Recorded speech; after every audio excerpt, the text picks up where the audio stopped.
I was impatient and I smudged it. I'm not going to do anything about that right now. I know it's there. I'll go fix it later. If I go to white it out right now, that ink still is a little bit wet and it's going to mix in there. I also want to be able to erase all my pencil lines. When I penciled in my neckline and I traced it to the other side and I opened it up, the neckline was looking kind of pointed to me. So what I did was I opened up the shirt to look at what it really looks like before I inked it in. And I've re-sketched in that shape. I'm going to suggest you do that. Don't just blindly ink in lines until you're happy with what they look like. Okay, so I did want to point that out. When it's a symmetrical shape like that, you're never going to find a symmetrical shape on here, so it's always going to be one of these things where you've got to trace part way and then flip and trace it again. I'm going to suggest that you try not to make the join, though, for the little kind of feathering overlap. Try not to make it exactly in the center, because that little fold bump is going to cause some problems. As far as the neckline goes, okay, so I've got this little crew neck here. A crew neck is a strip of fabric, and sometimes often it's a different fabric. It's a stretchier rib fabric that's sewn to the body. The strip of fabric should be, ideally, the same size all the way around. So if this is a 1/2 inch, it should be 1/2 inch all the way around. Some of you have shirts that have binding. Instead of the strip sewn next to it, the strip is wrapped around the edge. We draw it the same way, because we're not indicating here kind of thickness of one versus the other. That's just something you can only physically feel, okay?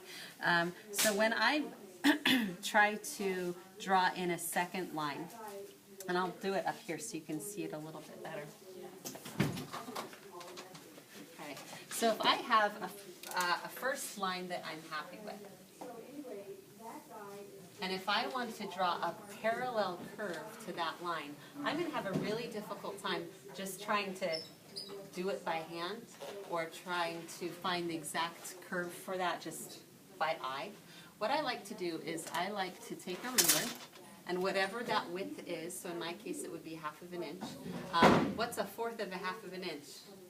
An 1/8 inch. So I will use my ruler and I will look at an 1/8 inch, but on here I'm just going to pretend it's 1 inch so you can see the point.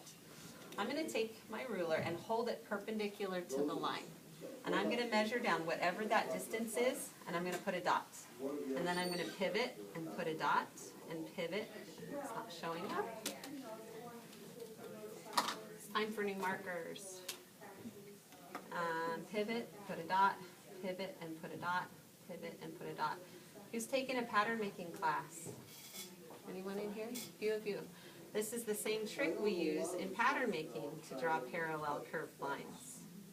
Okay? So how is this going to help me? Perfect circle.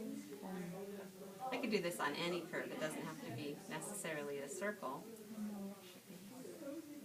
But I'm going to be able to give myself a consistent width. So when it's time to bring a French curve in, then I'm just connecting several dots and it's going to be much easier. Okay? So, crew neck or binding, either way, they're going to have a bold line.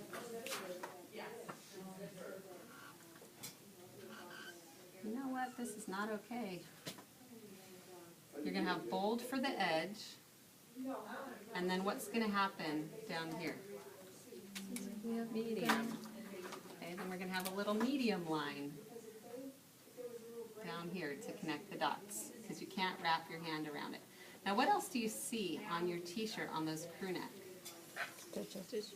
Stitches. They're going to have stitches somewhere. I think almost all of those shirts have stitches somewhere. Okay? And on some of them, the stitches are on the crew neck, and sometimes the stitches are underneath the crew neck. So some of them might look like this. Stitch, stitch, stitch, stitch, stitch. And some of them might look like this. Stitch, stitch, stitch, stitch, stitch. And some of them, you might have both. Okay? When you have 2 rows of stitching that are parallel to each other, we call this double needle stitching. The machine that's used actually has 2 needles and it sews them at the same time. So some of your crew necks might have that. So you're going to draw whatever your shirt has. On the inside neck, so we're going to have like the back neck, we're going to draw what we see in there as well. So you're going to have your bold edge, you're going to have a medium parallel line, and different shirts are going to have different things. Some of them have like a little ribbon sewn into the back neck. Some of them have fabric itself cut into kind of a strip of fabric sewn into the back neck. And you might have something where that looks like there's another seam for that ribbon or strip of fabric. Okay, and then there might be stitches next to it on both sides of that edge. So you're going to have to look and see what yours has. Mine has that little strip of fabric that I was talking about. Are you seeing that? Okay, so I would need 2 parallel medium lines, and then I would need to draw little dashes for the stitches. Some of your shirts, when you look inside here, aren't clean finished like this, and you would have instead, whose shirt has something different? Bring it up.